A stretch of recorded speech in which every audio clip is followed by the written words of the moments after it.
Salut tout le monde, c'est l'heure d'un nouveau débrief matinal. Donc là il est très tôt le matin, enfin il est 7h15, mais la soirée a été longue. Donc j'espère que vous me pardonnerez les inévitables hésitations et bégaiements qui vont intervenir dans la vidéo. Comme d'habitude, je vais revenir sur la soirée globalement, je vais pas parler de tous les combats, d'ailleurs je vais parler essentiellement de la carte principale. Je vais faire quelques petites suppositions pour la suite, mais ce qui est sûr en tout cas, c'est que ce soir j'ai pas été très efficace sur les prédictions. Certains seraient même tentés de dire que j'ai été un petit peu à chier, mais ça c'est de l'interprétation. Donc je vais rapidement revenir sur les combats. Ce sera un peu moins monté que d'habitude, vous connaissez maintenant ce format, c'est un format un peu plus talk, un peu plus détente. Donc sur la carte préliminaire, je vais pas revenir sur grand chose, d'ailleurs je vais revenir que sur Ryan Nakamura. Bonne victoire pour lui, pas de finish cependant, donc j'ai trouvé les mêmes lacunes que j'avais trouvées dans ses combats précédents, comme je l'avais dit dans les prédictions. Je l'ai trouvé un peu trop passif sur ce plan-là, mais je dois aussi donner du crédit à Carlos Vera qui était bien plus résistant que je ne pensais, donc bonne victoire de Rigna tout de même, qui est de toute façon, il est largement au-dessus de ce genre d'adversaire. Il faut continuer à faire monter le niveau d'opposition maintenant, mais voilà, une victoire reste une victoire, décision unanime logique, 30-27, il a gagné chaque round, aucun souci. Voilà, il faut juste monter un petit peu le niveau d'opposition et rester un peu plus actif et chercher un petit peu plus le finish selon moi. Pour ouvrir la carte principale, donc Anthony Hernandez contre Roman Kopylov, première erreur de ma part, pas la dernière de la carte principale. J'avais fait le choix de faire confiance en la défense de takedown de Roman, et bien j'ai eu tort. J'ai peut-être un petit peu sous-estimé Anthony sur ce coup-là parce que je crois pas que Roman ait vraiment fauté à proprement parler, mais Hernandez a simplement fait une très belle performance. Il a mangé quelques coups, il est resté très lucide, il savait ce qu'il avait à faire. Il a emmené le combat au sol plusieurs fois et dans le second round, il a trouvé le dos de Roman puis le coup et il l'a fini avec une RNC. Voilà, très belle performance d'Anthony, son placement dans le top 15 il est consolidé maintenant et il va regarder de l'avant. J'espère que l'UFC lui donne un bon combat. Si ça tenait qu'à moi, un combat contre Paul Craig qui pourrait être un très bon exercice de style pour lui pour la suite. Il mérite d'affronter quelqu'un de mieux classé que lui en tout cas, bravo à lui, très belle performance et ça fait 0 pour 1 pour moi sur la carte principale et rapidement ça va faire 0 pour 2 parce qu'on passe au combat entre Henry Cerudo et Merab Dvalishvili et une nouvelle erreur de mon côté. Donc Henry il avait bien commencé le combat et son premier round il m'a laissé vraiment très optimiste, mais il a été rapidement surclassé par la vitesse, par le cardio et par la pression du géorgien. C'était vraiment un beau combat, la décision a été logique. Je crois que le statut de challenger de Merab il est indéniable maintenant, même si on sait qu'O'Malley il est pas très chaud de l'affronter. Henry il est encore au niveau techniquement, c'est pas ça le problème, mais physiquement je trouve que ça pêche un peu et surtout dans l'intention je trouve que ça pêche un peu.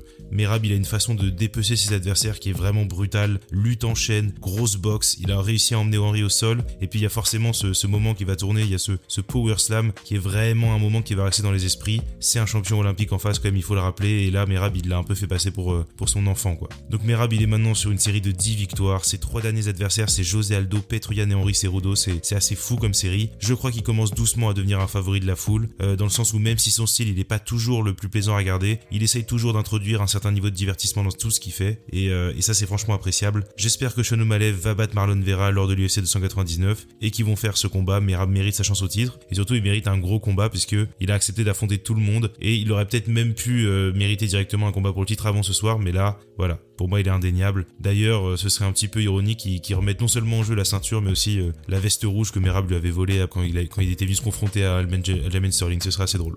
On passe à Ian Gary contre Geoff Neal, donc ça c'était pas le combat de l'année pour sûr, mais ça ne méritait pas les huées qu'on a pu entendre par moment en tout cas. Combat extrêmement serré, extrêmement difficile à scorer. En live, moi je me suis dit que ça pouvait aller dans les deux sens.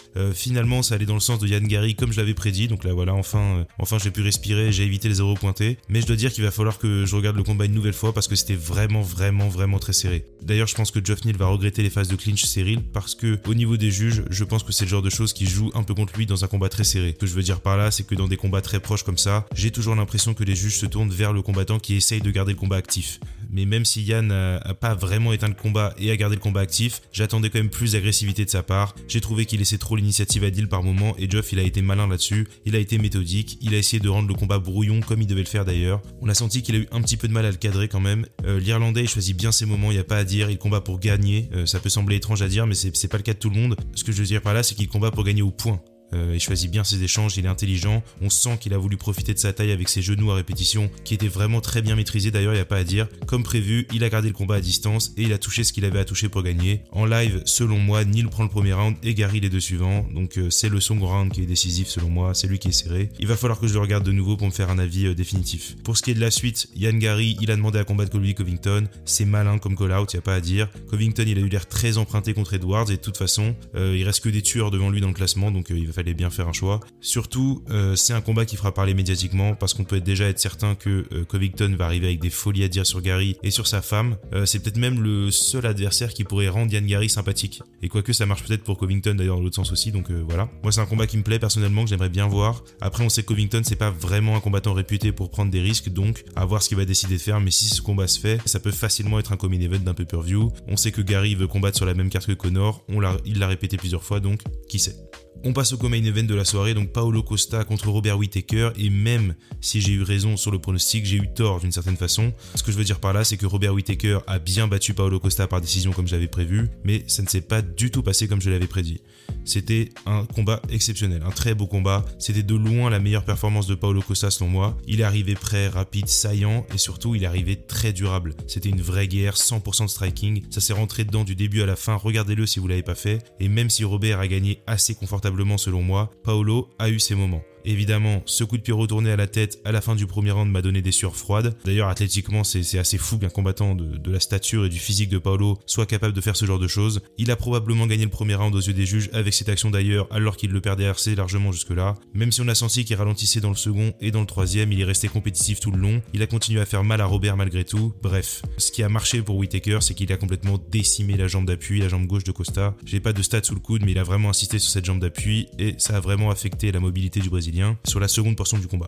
Robert, il est resté mobile, précis en striking et avec des combinaisons courtes mais très explosives, ça c'est ce qui a bien marché. Il a logiquement remporté les 2 derniers rounds.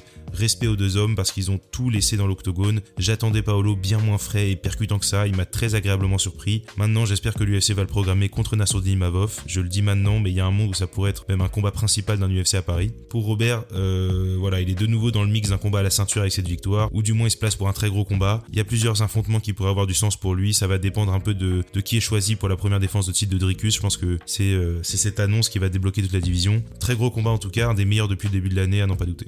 On passe au combat principal, au main event, et je vais pas trop m'attarder sur le combat en tant que tel, puisqu'en fait il s'est pas passé grand chose jusqu'au finish, mais nous avons un nouveau champion des poids plumes en la personne d'Ilia Topuria. Et quelle performance incroyable, il faut le dire, déjà Topuria il a beaucoup parlé, il a mis sa crédibilité et son image en jeu plus que de raison, et quand tu paries autant c'est un jeu dangereux, mais quand ça passe c'est assez exceptionnel ce que ça fait pour son image. Respect à Volkanovski, c'est la fin d'un règne exceptionnel, et c'est toujours triste qu'un combattant qui soit en plus d'aussi grande qualité humaine se fasse finir de la sorte. On pourra soulever des questions sur est-ce que c'était trop tôt pour revenir, mais en tout cas, avec 2 défaites brutales par KO de suite, j'espère que l'Australien va prendre une petite pause. Il parle déjà de revanche, enfin il a déjà parlé de revanche juste après le combat. C'est certain qu'il mérite de combattre pour le titre selon moi, même si certains ne seront pas d'accord je pense, mais j'aimerais qu'il fasse une petite pause, qu'il laisse à son corps le temps de récupérer, parce que 2 défaites aussi cinglantes en 4 mois à peine, ça peut pas laisser indemne, c'est pas possible. Topuria, il a demandé à affronter McGregor en Espagne. Bon, un combat contre Conor, ça me semble pas très réaliste tout de même, mais vu l'engouement pour lui en Espagne et dans la communauté hispanique de manière générale,